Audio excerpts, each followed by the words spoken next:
Well, now to talk about the European teams. The bookmakers say that the winner should come from Europe. The 9 shortest priced teams are all from Europe. Real Madrid are the narrow favourites, ahead of PSG, followed by Man City, Bayern Munich and Chelsea. Our Madrid correspondent, Alex Kirkland, is joining us for a chat. Welcome along, Alex. Do Real Madrid view themselves as the favourites? What's the sort of perception of this tournament in Spain? I think Real Madrid always view themselves as favourites for almost everything. Of course, the circumstances here are a little bit different. New coach in Xabi Alonso, half a new team. It looks like, or at least a substantial part of a new team, and that brings with it, I guess, a lot of challenges in terms of the players adapting to what the new coach wants. Is it different style, different formation, different ideas, the new signings as well? None of that is going to be easy.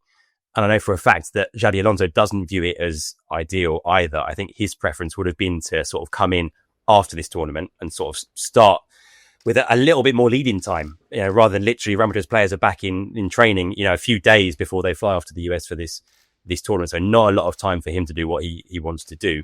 But despite that, like I say, I think almost regardless of circumstances, they view themselves as being either the favourites or among the favourites. In terms of the level of excitement in Spain around this tournament, I think that there's always a bit more interest here in this kind of thing, whether it was the old Intercontinental Cup or Club World Cup in the previous format. It's always been taken maybe a little bit more seriously here than it is in England. Part of that, from a Real Madrid point of view, is about their sort of image of themselves as being this kind of global, this universal club, and their fan base in other parts of the world, in Latin America and elsewhere.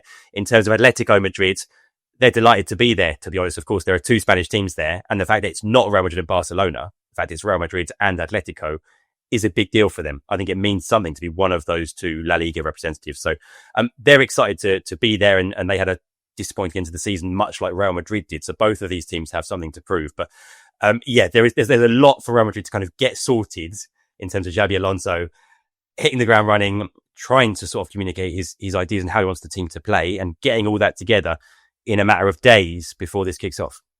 Just to pick up on that, obviously Real have paid Liverpool 10 million euros to get Trent Alexander-Arnold in for this tournament. I mean, is that a statement of intent in terms of how seriously they are taking this competition? Yeah, I mean, in terms of the precise figure and how it's made up, I think maybe Madrid don't necessarily accept that 10 million figure, but of course that was what Liverpool said. I think it does. I think it tells you that they need this new project to get going right now, and they view Trent as being kind of a fundamental part of that. Of course, of the signings that we know about so far, he is the most high profile. He is the biggest name. He's probably the most exciting, although Dean Howson's a very exciting signing, and Franco Mastantuono, who won't be there for the Club World Cup, he's a very exciting summer signing as well. But Trent is definitely the most high profile. So I think it says a lot about how seriously they take it. I think because he could easily have come in afterwards. He could have come in afterwards and come in for the La Liga season. The fact they weren't willing to accept that, and they're willing to however they kind of frame the exact figure, they're willing to pay it to get him in now. I think it says a lot. I think it's a pretty clear statement of where they view this tournament. Of course, it helps just how much money is available here, because yes, you're paying that money for Trent, but potentially if he helps improve the team and helps the team win the tournament, we know that the prize money is much, much greater. Alex, just ask you on Real's priorities, because obviously we know that Bellingham's postponing his shoulder operation until, I think, is it after the tournament? So he's going to wait for 3 months. So basically they're happy to write off the start of the season to get Bellingham into the Club World Cup, which seems, I mean, we talk about the Burnett situation, player welfare. Is Bellingham on side with that? Because obviously, I mean, if we start looking to next season, it's the World Cup at the end of the season. Does he see it as a possibility to have a break after the Club World Cup, going into the World Cup, or is it just a case of Real want their big stars at the tournament because they want to win it, and also they want their big stars there for the profile it brings? Yeah, I mean, there's no ideal time, is there? There's no space. There's no space anywhere ever to really take the time that you need and be available for everything. Well, so I guess it is about most teams are having a time off. That's like now. Yeah, it's about priorities, isn't it? It's about priorities and working out between the club and the player when they think is the best time to do it. Again, I think it says a lot about Madrid and how they see this tournament. I mean, this Bellingham thing, it's been going on forever. It was his first season that he had this dislocated shoulder. And they sort of got through the first season. They've got through the second season, although not as successfully, because he hasn't been as good. He has often looked kind of tired and frustrated. He's always playing with this strapping on his on his shoulder, and he hasn't looked comfortable. And so it had to be done at some point. The only question was when. Yeah, maybe. I mean, I guess if maybe the season had gone a little bit differently, because they were just about hanging on in the league until really quite late. Maybe if they'd been out of the title race a little bit earlier, you could have tried to get it done, before the end of the league season.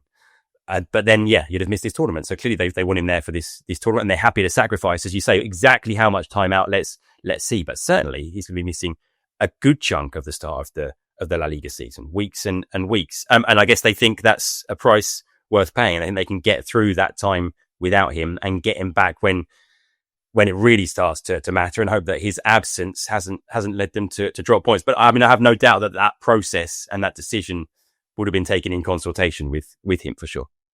Alex, just on the money, I mean, we know the winner's getting 97 million quid, and there's a lot of, I mean, I know from a Chelsea point of view, that money is really important to them for PSR compliance and trying to go as far as they can in the competition. It's one of the reasons why I think they're going to take it particularly seriously.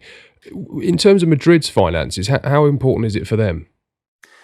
I think it's maybe more about prestige, but I don't think they can ignore that kind of money. There's sometimes an idea, a sort of preconceived idea that Madrid can sort of spend whatever they like, isn't there? But that's not really the case. And if you look at sort of the way that they've conducted themselves in the transfer market in recent years, you can see that's not the case, because what they've been doing quite often is looking to kind of be quite smart and bring in players on free transfers, albeit on high wages and big signing on fees like Mbappe and Rudiger and Alaba. But the fact that's generally been their transfer market strategy, with big exceptions, of course, the likes of Jude Bellingham, I think tells you that they haven't got unlimited resources to spend, and they have had some pretty major drains on their finances, namely the Bernabeu renovation, which still isn't completely finished. It's still ongoing. It's way over budget. And even though they've taken out sort of special loans to deal with that, and they try and treat that separately from the rest of the club's finances, it's still a drain on the club, even if over the medium term and certainly the long term is going to be a massive boost in terms of their revenue. So no, that they don't have unlimited funds. They can do with that prize money. But like I say, I think for them, at least as important, or maybe even more so, is what it would mean to the club to win this, and what it would sort of allow them to say about where the club is right now to win it. I mean, I think the money involved has made it so every team has to take it seriously. Even teams who haven't really got profit and sustainability worries, or financial fair play worries, that the level of money that you would receive for winning it means that you just have to take it seriously. I mean, to get a £100 million windfall for what is essentially what, 6 games, money, isn't it? It's Champions League money in the space of a couple of weeks. It's you're going to be following City primarily, who might need it to pay a huge fine. Well, or just spend it on loads more players. Yeah, or lawyers. I mean, I think they would have taken it seriously anyway. It's interesting that City, I think maybe a year ago, there probably was discussions at City about how we're going to treat this. The rhetoric over the last sort of couple of weeks has been very much that they're not considering this as the end of last season. They're considering it as the start of the new season. And maybe that's something to do with how badly last season went. They want to kind of forget what happened last season and draw a line in the sand. And this is a kind of a fresh start. One of the reasons why they're pushing so hard to get players in before the tournament, it's not necessarily because they want these players out of the tournament. It's because they're treating it essentially like, Pep wanting these players in before a pre-season trip. He wants the camaraderie and the team spirit to build as much as he wants to kind of get his patterns of play developed on the pitch. But the way City have treated it, even in terms of sending out club officials for site visits for training grounds, it's not something that's been done on the hop. Pep made a comment a couple of months ago about, I want my players to go and enjoy playing golf.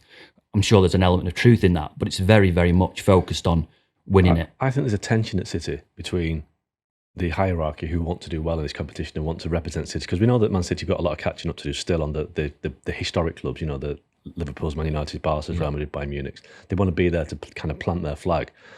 But Pep has made so many comments about this tournament which suggest that he's not that bothered. And the players, we know, I mean, Phil Foden was pretty clear, wasn't he, that he's exhausted mentally and physically after a tough season. He didn't want to go, but he's going, because Pep was asked the question, wasn't he? And he gave this answer, we are very concerned about Phil, want to make sure that he's fit. Will he take it at the Club World Cup? Yes. Well, give him some time off. So I think City could be really interesting to watch, in the sense that I don't get the feeling that their players or their squad are really kind of blown away by this tournament. And if you're looking for a surprise team that might actually not get out of the group, I think it could be Man City. I mean, I think it'd be interesting to see, because of the way that City's group is structured.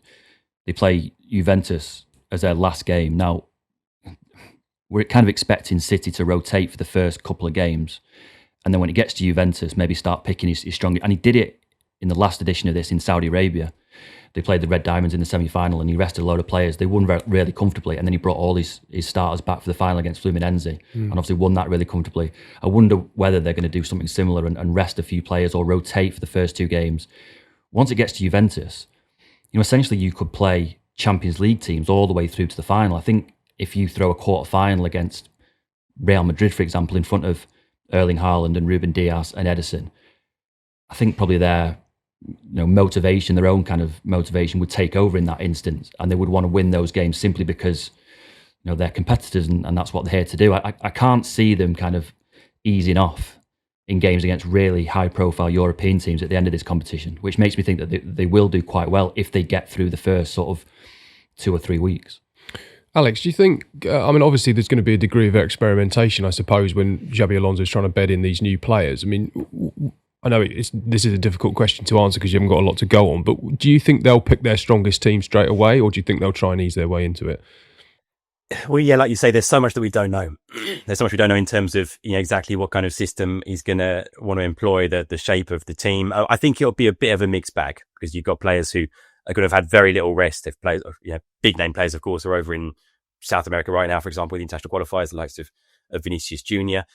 So I think something similar is what I would expect in terms of being a bit of a mixture until they get to the knockout stages against the bigger teams. In Madrid's group, it's Al Hilal, who've got a new coach, of course, in Simone Inzaghi, Pachuca and Salzburg. And so those are 3 games that, in theory, Real Madrid should not have to field their strongest team, and they should be able to get through those 3 games and come out as winners. But like I say, there's so much that we don't know in terms of, if they get any more signings in before the Club World Cup, because we know about Howson and we know about Trent. They're working on Carreras, the left back from Benfica, expecting to get that done before the Club World Cup. So that's 3 defenders. You've got to build a whole new defense, as well as, like I say, whatever sort of tactical changes Alonso wants to bring in. Alex, just looking at Athletic, because obviously they're in the competition because they're kind of record in Europe over the last 3 or 4 years.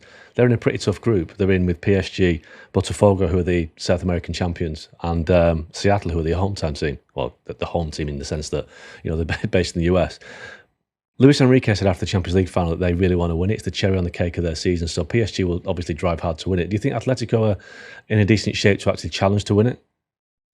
Yeah, let's see. I'm going to be at that game, the Atleti PSG game in LA. It's going to be very, very interesting. Of course, they're 2 teams that met earlier in the season. They played in the Champions League. Atletico somehow, inexplicably, got a narrow win in a game that they're absolutely battered by PSG and really, really outplayed and got a result anyway. I agree. It's going to be tough. Atletico had a very peculiar season in that they did pretty well right up until it really mattered, and then they fell apart. And towards the end, it felt like they were just kind of just seeing out time until the season got over and thinking about this tournament. Actually, I still think they've got a strong team and a strong squad. We know how good Julian Alvarez is. We saw Alexander Soroth towards the end of the season starting more games and scoring lots of goals, finishing the season in really strong form. So those 2, if you want sort of reasons to be optimistic about Atletico, it's probably the form that Julian and Soroth are in. Atletico looking to do business as well. This summer, they're working on deals right now, the likes of the midfielder Johnny Cardoso from Real Betis, among others. But I don't know. I tend to, generally, as you say, they're based on their sort of Champions League record in recent years, which has been solid, if not spectacular. And they tend to get through to the knockout stages and then go out, the Champions League, whether it's the last 16 or the quarterfinals. They haven't ever managed to get back to where they were a few years ago, where they were, making 2 finals in 3 years, for example. But I tend to sort of back Simeone in knockout competitions, in one-off games. I think the way that he tends to read the game and the in-game changes that he can make, and it tends to be pretty strong. Of course, they had that sort of sense of injustice about the way their season finished in the Champions League, being knocked out by Real Madrid on penalties, and that Julian 2-touch pen and all that. So I don't know. I think they're pretty strong, but like you say, they've also got a very tough group. So equally, it wouldn't surprise me, if they were to crash out in the group stage, for example. James, you're going to follow Chelsea. Yeah. We've obviously spoke about City and Real Madrid. In terms of what Chelsea are looking to do, they're at a little bit of a different stage of their development under Maresca. How do you think they're viewing the tournament, and what are their aspirations, do you think? Well, what's interesting about Chelsea is that when they appointed Enzo Maresca, they gave him a 5-year contract. And one of the reasons that they did that was that they didn't want any uncertainty around the managerial position going into this tournament, because they really see this as a really important tournament for the club. Obviously, they've got American owners. The profile over there is a real opportunity to grow the brand, as they would say. And really, Maresca, although he's delivered this season, he's obviously produced a trophy, the first trophy for Bowley and Clear Lake. He's also got a top 4 finish, Champions League qualification. I think there are still a few question marks about Maresca, certainly around the style of play. It's only, I mean, they finished the season, you know, they got that very important win at Forest, and then obviously they beat Betis in the final of the Conference League. And that really just put a very positive spin on what had been a really troubled sort of 2 or 3 months for Maresca, where he was starting to face sort of almost growing criticism from the terraces at Stamford Bridge, from the way they play out from the back, how ponderous it was, the chances they'd miss. And they've sort of, you know, produced a really positive coda to that season that I think they'll now hope to build on. And obviously the big one for them is they've got Liam Delap in, beat Manchester United to sign him from Ipswich. And the question is, can he sort of add that potency in the final third that they've been lacking? They've dominated a lot of games in terms of possession. You know, they've had sort of 75% of the ball in a lot of their games, but they've missed chances, particularly when they don't have Nicholas Jackson. They don't have anyone who can press as well as he can from the front. They tried Pedro Neto through the middle. They tried Turret George, the kid from the academy, through the middle. They tried obviously Cole Palmer up there as well. Nobody's really got that kind of ability to play that centre forward role, which is what they're very much hoping Delap can do. And it's a big competition for him, because he's obviously got a lot to prove himself, because he's taken a big step up. He's had one good year in the Premier League.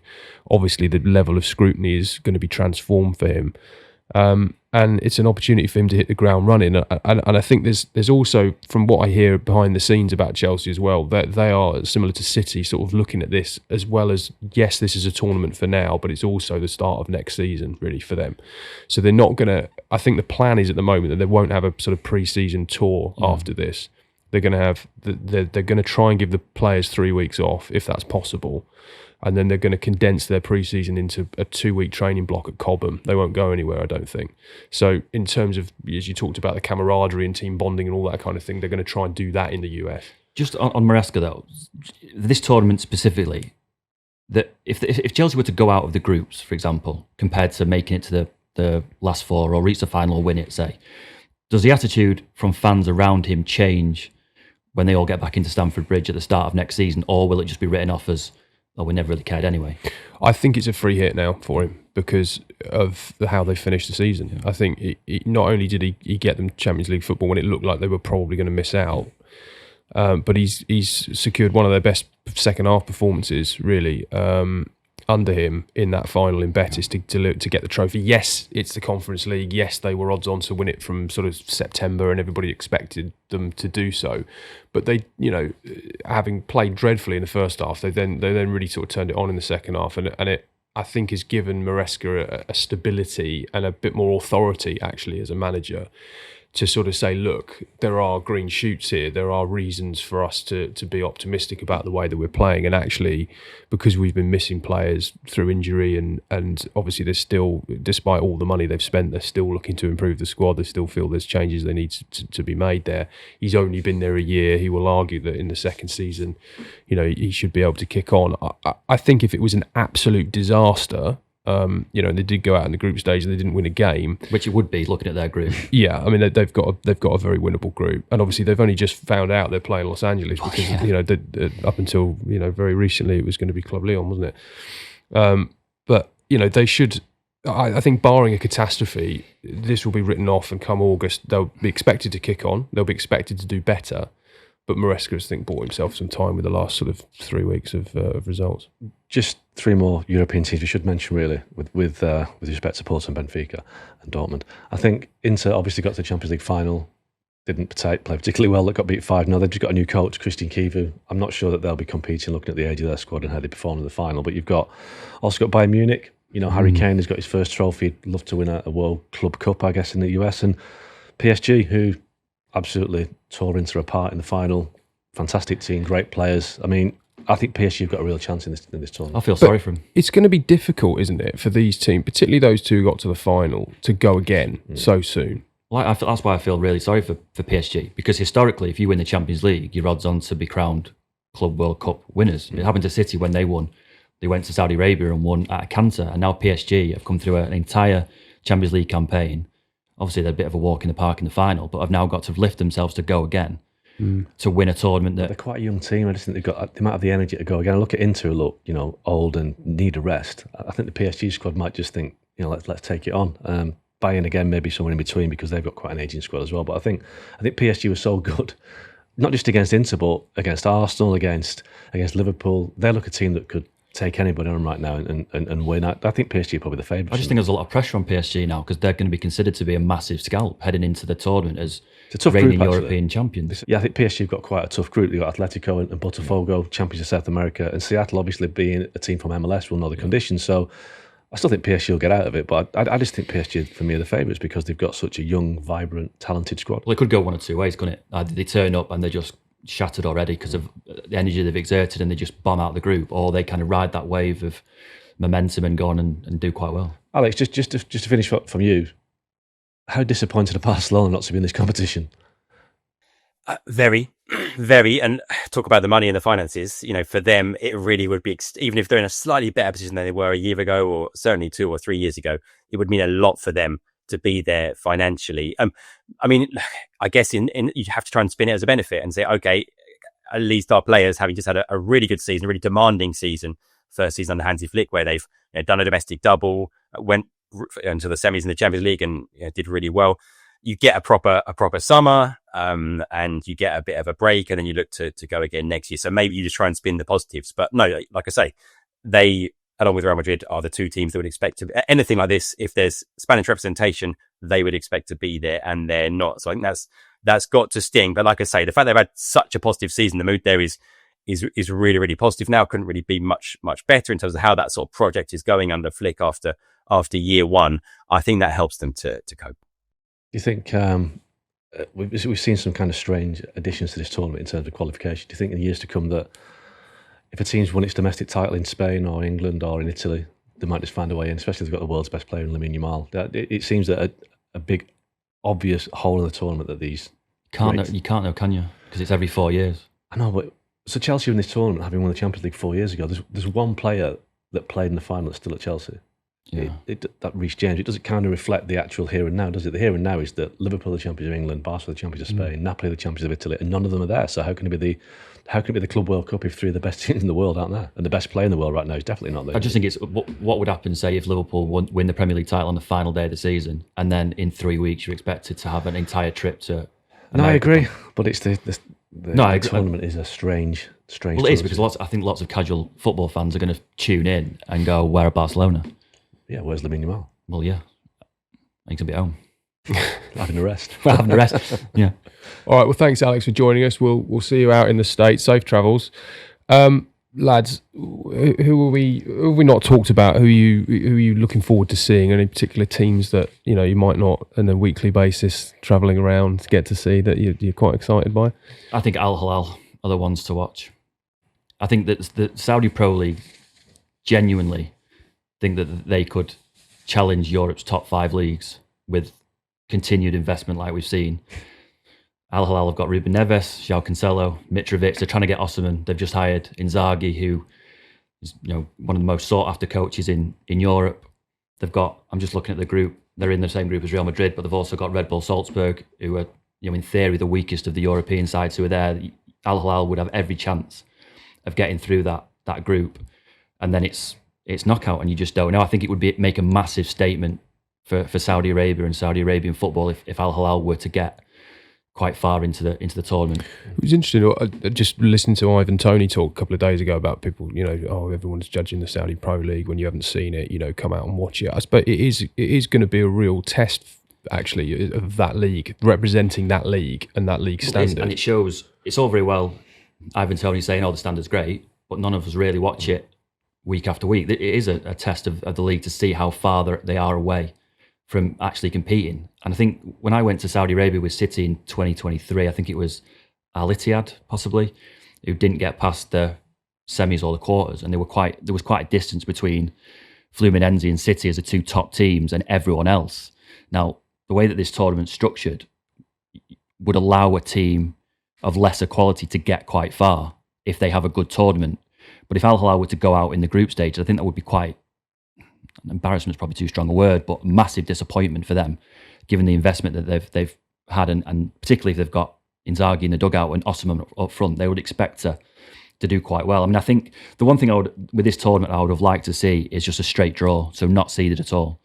I think that would have allowed other teams that perhaps we don't see regularly have a better chance of reaching the quarters and the semis, because you could have ended up with a group of, Bayern, Real Madrid, Man City in the same group, and one of those would have to go home early. The way it's structured, I actually think that it's going to look like the last rounds of the Champions League, isn't it, essentially? I think, if it all goes to plan. That's what the big clubs want, isn't it? They want to progress and earn more money. But I mean, I'm looking forward to seeing the Brazilian teams. I think that they're closing the league down for 4 weeks. So Flamengo, Botafogo in particular, they really want to win it.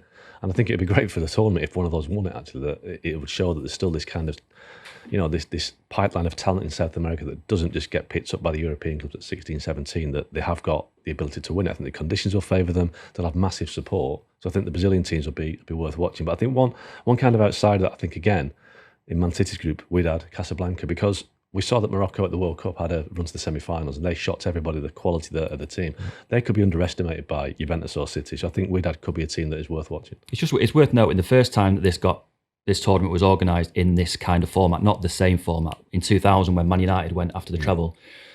And the expectation was that Man United and Real Madrid would go and just blitz everyone, because Man United were the best team in Europe and Real Madrid were doing relatively well. And they got absolutely battered by the Brazilian teams. Yeah. And Vasco da Gama, I think, beat Man United really, really comfortably.